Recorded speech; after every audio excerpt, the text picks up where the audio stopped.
Do you guys have a model with you guys right now? I do. And one thing I'll say to kind of go back to the iterative 3D printing, it really lowers the barriers to entry. I mean, Jack and I were able to pay for this at the early stages out of our pocket with our decent, full-time salary. We weren't in any way, raking it in, but we were able to kind of spare a few hundred here, a few hundred there, as the project went along. We're able to fund it that way. So it really does help people, even if you're just going to test it. It's so much more reasonable than if you're going to go get an injection mold. I mean, we're getting quoted ones now in the five-figure range. I mean, it's very much, it's not measure twice, cut once. It's, measure 10 times, cut once, because once you click buy, it's over.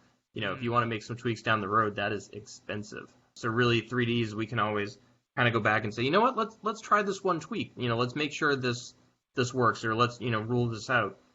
Because a couple hundred now is, nothing down the road when it comes to, five-figure investments. Right. So that said, I do have our final prototype. So luckily we have a white background here. So this is it here. So still has kind of the horseshoe shape. So as far as the design went, one of the big breakthroughs was we were able to get a living hinge up here on top. So we have three. We have one close to the front to apply extra pressure to the front of the collar, and then two more.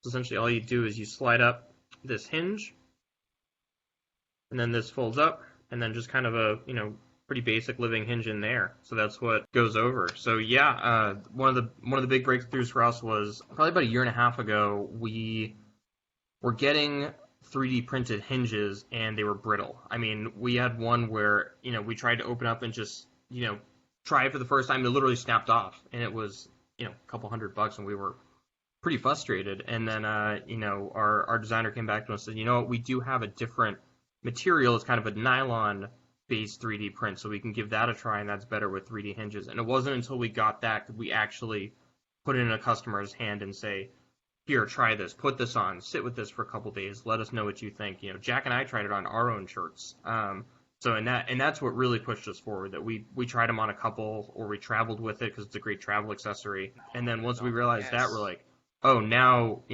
this really does work. We can really see it and again, 3D printing got us right up to that point of this is essentially what it will be like when it's mass produced. And that was a huge confidence boost for us, that we now feel secure in going to our network and saying, we are behind this. We have tested this. It's ready.